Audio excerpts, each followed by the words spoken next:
tout à fait dans le thème et dans la saison, c'est-à-dire que je vais vous parler un petit peu de mes conseils pour sortir cet hiver avec votre enfant. Alors, je parle pas vraiment pas des tout nouveau-nés, je parle des bébés qui ont environ 1 an, donc un petit peu moins, un petit peu plus. Ce que selon moi, on peut faire avec un bébé de cet âge-là, l'hiver, automne-hiver, quoi. Parce que c'est vrai que c'est une saison où on se dit souvent oh là là il fait pas beau, qu'est-ce qu'on va faire, mais vous allez voir qu'il y a quand même des choses à faire qui peuvent tout à fait correspondre à tout budget. Voilà, parce que je m'adresse pas qu'à des plus aisés ou des gens voilà, qui vivent simplement. Pour moi, en premier lieu, ce qu'on peut faire avec un bébé d'environ 1 an, c'est on peut aller à la bibliothèque ou à la ludothèque. Alors, je sais pas si vous vivez en ville ou pas, mais souvent, soit il y a des bibliothèques pour plusieurs communes ou dans votre commune tout simplement. Souvent, c'est pas cher ou gratuit, ça dépend du choix des communes. Mais voilà, vous pouvez y aller, lire des livres sur place et revenir avec à la maison. C'est un endroit fermé, calme, donc c'est propice pour emmener un enfant. Après, pouvez y aller sur des heures où vous êtes sûr que si votre enfant est un peu agité, etc., être sur un moment où il y aura moins de monde selon les horaires d'ouverture de votre bibliothèque. Et après, il y a aussi la ludothèque. Et en fait, à la ludothèque, même un enfant de 1 an, il peut aller à la ludothèque. Il y aura des jeux adaptés à lui et quelqu'un aussi pour jouer avec vous si bah, vous n'êtes pas à l'aise pour jouer à des jeux de société avec un enfant aussi jeune. Et on pourra vous, comme ça, vous aiguiller là-dessus. Et du coup, ça fait aussi une sortie à l'intérieur, où il n'y a pas trop d'agitation. Et en même temps, où il va apprendre énormément de choses, parce que par le jeu, un enfant, il apprend énormément de choses. Je pense que de toute façon, prochainement sur la chaîne va arriver une vidéo sur l'importance du jeu pour les enfants, l'importance de jouer avec eux quand ils sont petits. Euh, voilà, sur toute l'importance du jeu, qu'est-ce que ça amène comme éveil, etc. À partir de quel moment il faut jouer avec les enfants. Voilà, je vais faire vraiment une vidéo complète là-dessus qui arrivera pas très longtemps, dans pas très longtemps, je pense. D'ici la fin du mois, je pense qu'elle sera sur la chaîne. Ensuite, d'autres activités qu'on peut faire à l'extérieur pour sortir avec un enfant de cet âge-là, c'est les ateliers de motricité, puisque ils sont en plein éveil motricité, soit ils sont encore en quatre pattes, soit ils se mettent debout, soit ils marchent déjà. Mais du coup, voilà, approfondir, etc. Pour les enfants qui sont à quatre pattes, bah, leur apprendre à bien se lever et puis ensuite marcher. Les enfants qui se mettent que debout, essayer de leur donner voilà, confiance pour marcher, de leur faire faire des choses. Et pour les enfants qui marchent déjà, bah voilà, travailler la marche, la démarche. Pourquoi pas aussi apprendre un petit peu à courir et puis s'entraîner à marcher avec des obstacles. Ça, il n'y en a pas partout, hein. Faut se renseigner un petit peu, faut fouiller un petit peu sur internet, dans les journaux, faut aller demander aussi dans les mairies, pas que dans sa mairie, dans les mairies alentours, pas hésiter à prendre les numéros de téléphone. Aussi, se renseigner. Alors, autre chose qu'on peut faire aussi, c'est se renseigner ce qui se fait au niveau des centres socioculturels pour les pôles famille.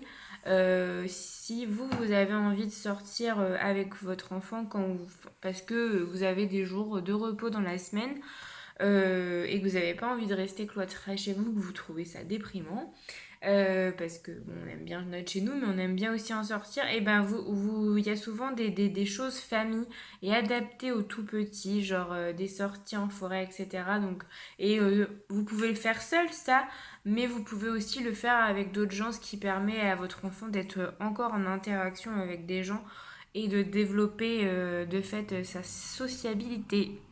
Il y a aussi des lieux, alors c'est des genres de crèches, mais en fait où on y va avec les enfants. On peut jouer, alors il y a des ateliers de motricité, des jeux tout simples, des jeux comme vous pouvez avoir chez vous, mais du coup qui partagent avec d'autres enfants et avec d'autres parents. Vous aussi, ça vous permet en tant que parent de rencontrer d'autres gens, d'autres parents, d'échanger aussi sur votre vie de parent, sur bah voilà, la vie de votre enfant, ce qu'il fait, ce qu'il fait pas, etc. Quel âge, voilà. Et aussi, voilà, que votre enfant soit stimulé par d'autres enfants, parce qu'entre enfants, ils se stimulent énormément. C'est normal, hein. Ils ont envie de faire comme les autres, donc ils se stimulent. Voilà. Euh, Aussi, si vous en avez la possibilité que ça existe, pourquoi pas aussi inscrire votre enfant au bébé nageur. Alors, on peut commencer dès 6 mois avec les vaccins, etc. Mais voilà, on peut commencer aussi à partir d'un an. Et si vous n'avez pas la possibilité de faire du bébé nageur, vous pouvez aussi inscrire, enfin, aller à la piscine avec votre enfant. Renseignez-vous sur les horaires d'ouverture par rapport à votre travail. Mais vous pouvez aussi aller à la piscine. Puis plus jeune on va à la piscine avec les enfants, plus c'est facile d'appréhender la peur de l'eau après. Voilà, ils ont moins peur, ils ont eu l'habitude d'y aller, etc. C'est plus facile et c'est important. Enfin, je trouve que c'est important de savoir nager. La piscine, c'est un sport que tout le monde quasiment peut faire. Voilà, même qu'on n'est pas des grands sportifs parce que c'est quand même un sport qui est beaucoup plus simple. Donc voilà, ça incite aussi à faire une activité physique dès le plus jeune âge qui est bien vu qu'on a tendance à être un petit peu quand même sédentaire. Donc voilà. Euh, N'hésitez pas aussi à aller en hiver, à aller voir de la famille. Ça, c'est des sorties à l'intérieur du coup. Donc propice aussi au temps qu'il fait en hiver. Voilà, voir de la famille, des amis. Ce qui va encore plus développer la sociabilité de votre enfant. Voilà, ça peut que l'épanouir et l'aider euh, à, à ne pas avoir peur de nouvelles têtes en fait. Voilà. Vous pouvez aussi, moi je sais que on l'a fait là pendant les vacances, des journées où il faisait un petit peu moins beau, d'aller voir des expositions ou des musées. Alors, je dirais pas que tous les musées, tous les expos vont les intéresser, mais il y a des fois il y a des choses qui les captivent, qui regardent. Alors, je vous conseille plutôt tout ce qui est autour de la photo ou de la peinture parce que du coup ça va les attirer, etc. Par exemple, si c'est des expos photos à partir d'enfants, vu que les enfants sont attirés par les enfants, voilà, il va y avoir un intérêt. Et puis, tout simplement, par le fait de les habituer d'aller dans des lieux culturels.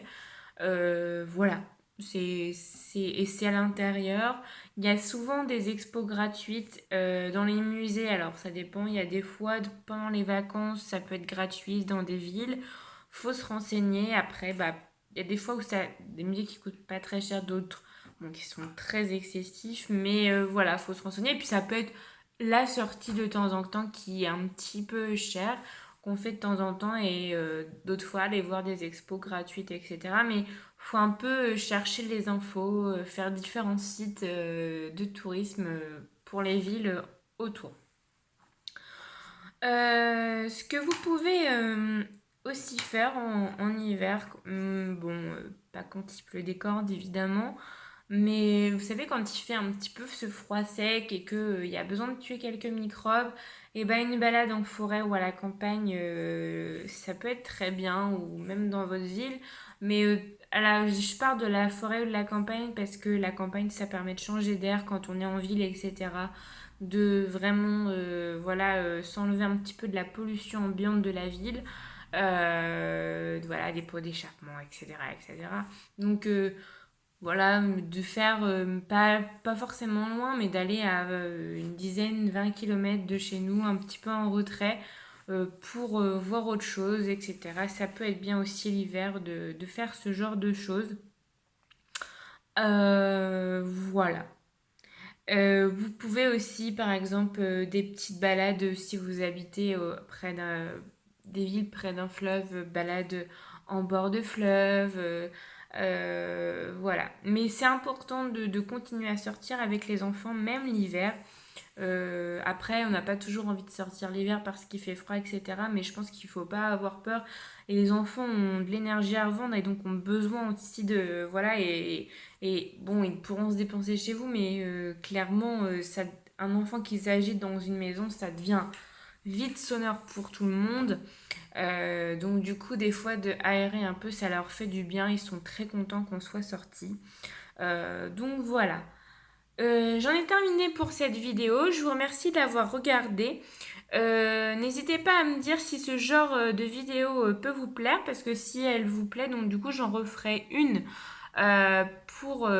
j'en referai pour parce que là je parle vraiment des enfants d'1 an, mais je peux en faire d'autres pour voilà, les enfants plus vieux, adapté à des enfants plus vieux. J'ai commencé par cet âge-là parce que voilà, comme mon petit garçon à cet âge-là, mais ayant travaillé avec des enfants plus vieux, je peux aussi vous partager un petit peu toutes les idées de sortie qui puissent exister. Donc n'hésitez pas à me dire. Vous pouvez aussi me retrouver sur mes réseaux sociaux. J'ai aussi un blog, donc vous tapez en fait mon nom et mon prénom, donc c'est Mélina Godet, vous pouvez aller voir. Donc pour l'instant le blog débute, mais n'hésitez pas, je vais vraiment l'alimenter. Là demain je vais mettre un article pour expliquer un petit peu ce que je fais. Voilà, et je pense que je ferai une vidéo aussi pour dire où j'en suis dans mon projet professionnel si ça peut intéresser beaucoup d'entre vous. Voilà. Donc je vous retrouve très vite pour de nouvelles vidéos. Ciao ciao, n'hésitez pas à vous abonner à la chaîne et à liker la vidéo.